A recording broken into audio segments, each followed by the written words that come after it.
everybody, how's it going? This is Crusade, this is season 1, and this is episode number 6. This episode is called The Well of Forever. Last episode was an interesting one, a really interesting one. I spent a lot of time giggling to myself afterwards, actually, after watching that one, because it was just this absolute madness of this whole X-Files-y conspiracy parody, which was something I actually never expected. And I think watching it, I was just sat there just taking it in because I didn't really know what else to do. So it's going to be interesting to see what this episode's about, because I've genuinely been loving every second of watching this. It's really taken me by surprise just how much I have actually warmed to this very quickly. Because before I started watching these, I don't think I've told this before, but before I started watching these, a few people actually requested that I just didn't watch this series at all and just watched Babylon 5, the 5 seasons, the films, and then that was it. And I was like, no, I'm going to watch this because it's part of the wider story, so why would I not watch this? And I am so glad that I ignored those people because I am genuinely having a ball. And I'm actually quite interested to see when we get Lockley turning up, because she's in the credits, but we have yet to see her. And I'm like, oh God, I'm like halfway through now. Where's Lockley? So that's going to be an interesting thing for me to find out, I reckon. So I think I'm just going to get on into this. So let's go.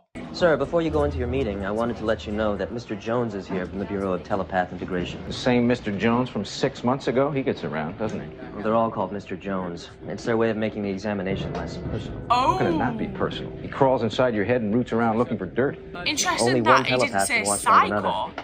It's like internal affairs of a police This new force. name is Promotion and an advancement are interesting tied thing. to finding other people breaking the rules, or in my case, poking through other people's minds without their permission. Anyway, that's the trade-off we make for being able to live and work beside normals. That's a moot point. He's coming to my quarters at His 1800 face, he hours. was like, normals? Standard procedure, deep scans to make sure I'm not violating the new rules for telepaths. I don't need someone like him to tell me that you can be trusted not to go snooping around in somebody else's mind. And I wouldn't. Not intentionally. But you see, when the Senate disbanded the Psi Corps, there were concerns that accidental scans were inevitable once telepaths were integrated back into normal communities. If there's anything I can do, if you want me to talk to him on your behalf... No, thank you. I appreciate that. Disbanded? Just him, me, and the rules. Oh, shit. Are we just gonna get like oh, hello. To the untrained eye, just another rock, but in reality, part of a much greater whole. It's usually bad when things glow when you touch them. Just gonna point that out. It took me years to find it. What is it?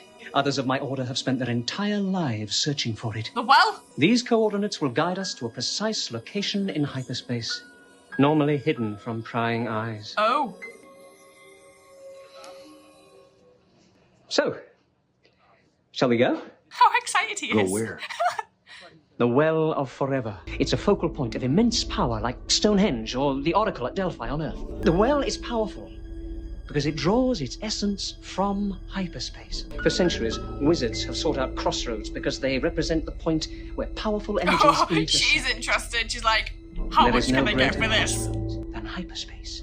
My people are taught to avoid crossroads. You fear these places because they are not entirely one thing or another. Oh. But to a mage, such a place is an open book full of answers for those who are willing to listen. I really like their friendship. This book may be very useful to us in our search to find a cure for the Dark Plague. Those coordinates are days outside known hyperspace routes. No one is stupid enough to travel that far off the beacon. We could wind up 40 light years from any known system. Not if my ship's navigational systems are merged with the Excalibur's. Oh. If your ship can find it, why do you need us? My ship cannot maneuver in the strong gravitational currents that far out. Ah. I need the Excalibur. Has anyone else ever found this Well of Forever? Did they ever come back? Absolutely. It's just that no one has ever returned. His ship can pick up the faintest signal and amplify it to usable form. No wonder techno-mages are never seen in hyperspace. They can travel completely off the beacon. I'd love to get a look inside that thing, see how she does what she does. He'll probably never You think let that might be anybody possible? do that. We can try. Because one of the main reasons I went along with this was the chance to learn a little bit more about that ship of his. I'll get on it first thing. Captain, you have a minute? Sure. Pull up a chair. I'll deal you in. She's a thief. So, Why on would your you mind? play cards with her? Galen? Jeez. Let me guess. You don't think he could be trusted? Well, in this respect, he is hiding something from us. I can feel it. I suspect you can as well. Yep. We've all got something to hide, Dorina. Straight. Queen high. Never gamble with a thief.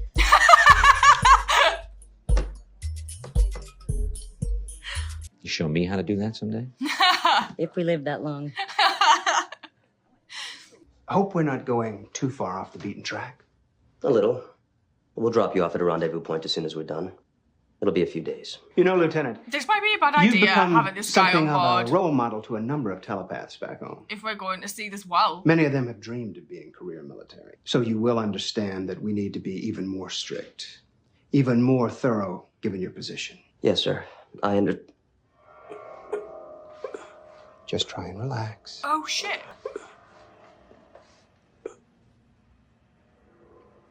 The Well of Forever.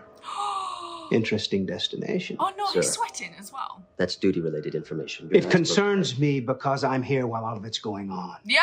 So I'm making an exception. People Damn it. need to pay supposed to- You have attention no to me. right. My job gives me the right. Oh, no. At the moment, you would do well to be more concerned about your job, Lieutenant, because I can see more than a few mistakes you've made along the way. Oh. Most disturbing indeed. You've been keeping to yourself since we jumped. Usually people only worry where I am because they're afraid their valuables will disappear. Not because they care. It's not something that troubles me. He doesn't really have a valuable. Apart from that stuff. Galen, if you trust me, why won't you tell me where we're going? I said... No, you said that this place holds answers. It doesn't tell me anything. Do you think I'm hiding things from you? Mm-hmm. Gideon says we all have things to hide. Does he? How unfortunate. I was hoping he'd come further than that. Well, not that it isn't true, of course. It's just that one simply doesn't have to say it. Yeah, but Gideon's also hiding things. Galen, I would like to believe what you said. I would love to trust you. Just give me a reason. What is this Well of Forever? It is a great monument. It's a place where races through the ages have brought offerings. Oh, It's a sacred, like a pilgrimage. spiritual place. And when we find it, you will have all the answers you require. Yeah, but we know what questions are like in this world. Matthew was right. What kind of We question? all have something to hide, Why? and we It's all have always something why. to tell. We all have a secret name. We all have a question. What is your question, Galen? Can he only say it when he gets there? Why? Lieutenant, you all right? He ripped right through my brain. He got our destination, everything. What? They Can you do should have that? seen Well, he has this coming. discretionary authority to In go anywhere he honesty, needs to. I But saw he it didn't coming. need to. It was a violation of privacy. Oh, psycho be I'm sorry, psycho. Captain. I shouldn't have said anything. Even if they're not technically It's not your psycho. Wait, what?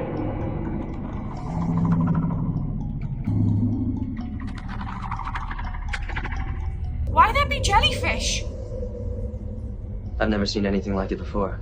Unknown parts IPX of has had space, some right? unsubstantiated reports about life forms spotted out here, but we've never had any proof. Oh, gold. This is an excellent opportunity. We'll send out minicams. We'll get close. Not until we finish our scans. We can't risk having them notice us if they pose a threat.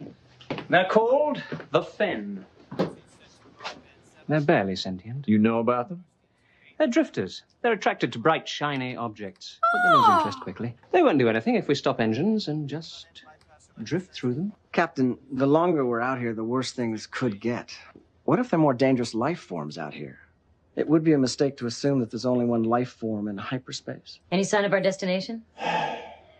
None. Scanners are totally dead. Attempting to open channel. I'm starting to wonder if you're right. I'm Maybe sure this that's was a like the mistake. same voice on the station. Probably. But I don't think we should turn Like back. on the backup Not yet. units. And I love that. You said that you avoid situations where you don't know what you're going to get out of it or what the consequences are. What changed that? Galen says this is important, that it means something to him. She trusts him. Look, I don't like having to trust anyone because I'm always disappointed. But just once, I'd like to know that I could actually trust someone. We have to turn around before we go too far out and something goes wrong. I still have control of the navigational systems through my ship. Oh, What do you say? It is impossible for you to change course until I turn control of the ship over to you again. That's mutiny. all part of a plan. The well I is guess. here, somewhere. Somewhere. We cannot go back until we find it. Walk away from me! You're not gonna win. Why the hell are you doing this? The well may have shifted in hyperspace over the years. My ship will automatically compensate and plot a new course. You cannot interfere. That's clever. The interface between my ship and the Excalibur is very delicate. If you tamper with it before we reach our destination, we will be lost out here. I didn't ask you They'll how you drift. screwed me. I asked you why. There's that question again. You agreed to turn around if there was nothing here. You deliberately programmed this in case you were wrong and it wasn't here, so you'd force us to keep looking. You told me that we were the only people that you trusted. What could possibly make you betray that? A promise. Coming up on a dense hyperspace veil, Captain. A veil. Ship is beginning to slow.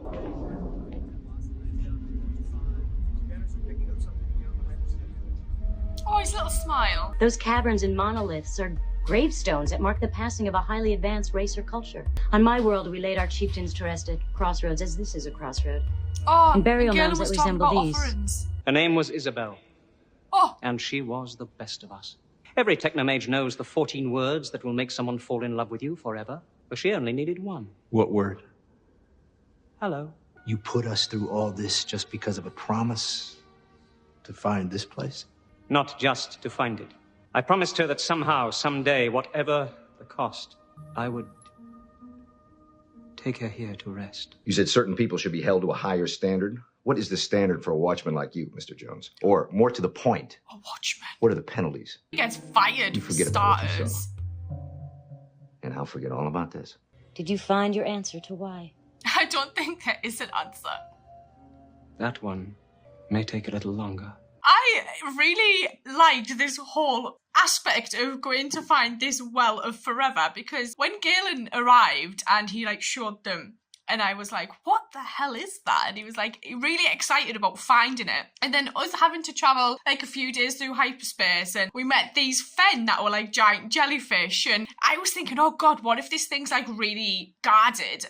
With species to make sure that nobody gets there. And yet again, we had this element of people go there, but they never seem to return. And the people who go there, obviously, technically tend to be people who are dead, or they're leaving offerings. And it was really cool when we finally got there and we found out it was actually a burial site, because Max was kind of look, all of these riches that we can take back with us, and we can use all of this stuff, make loads of money and take it back to a museum. And it's just this dude is just so obsessed with the financial gain of things. And I know he's on there to help them find a cure and everything for the plague, but at times he really prioritizes that financial aspect of things, and that's immediately where his thought process will go to. And then there's other times where that I'm dude, but then he'll do something when the fen were trying to mate with the ship, and he made me laugh, and I was this guy is actually a little bit of a conundrum, and he's got these two sides to him. One side I don't mind and I actually quite like, the other side irritates me beyond belief. So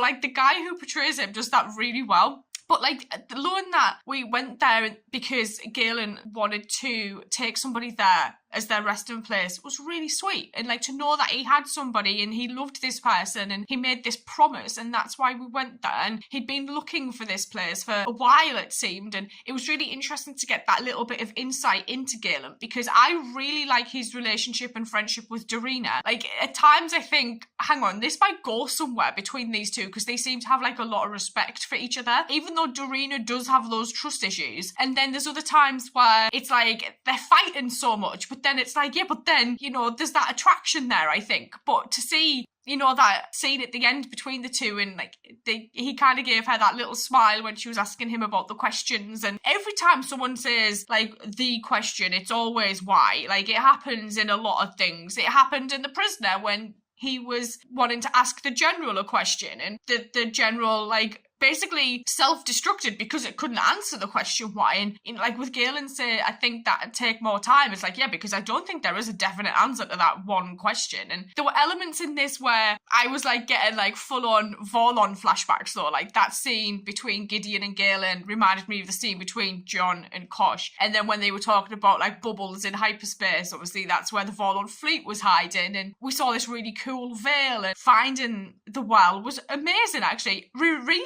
reminded me a lot of Farscape, actually, like elements of Farscape where we'd find things in space, and, you know, like when we were going through the uncharted territories and there was other parts of space that were really bad, and it was like really a bad idea to go there, but Moya had to go there to hide because the peacekeepers were coming, and there was like loads of things in this that just made me think of like other things, and I think that's why I enjoyed this so much. Galen is so fascinating to me. Like, I adore that guy, and like just learning more customs about the techno mages is, I think, my favourite thing about this. And at first when we got there and we learned it was a graveyard at the well, I was like, oh god, what if this is where Elric is? That would be a really cool tie-in. But obviously it wasn't. But like, even though we've had that Elric link before, there's just something about this that I can 100, I'm just on board. I actually have a lot of fun watching this, and I know I'm like not that far from the end, and like a part of me is like, oh my god, like I hope I get at least some things wrapped up in this, because I am aware that this kind of had a bit of a premature end. So I'm actually dreaded getting to the end and being like, I don't know anything. That's like my one fear. I'll be in that situation that Galen's in. Why? That'll be me at the end of this probably. Why? And I'll never find out. That's insane. Like, that'll drive me mad. That will drive me mad. So I'm going to sign off. I might actually just go watch the next one, and I will see you guys later. So thank you.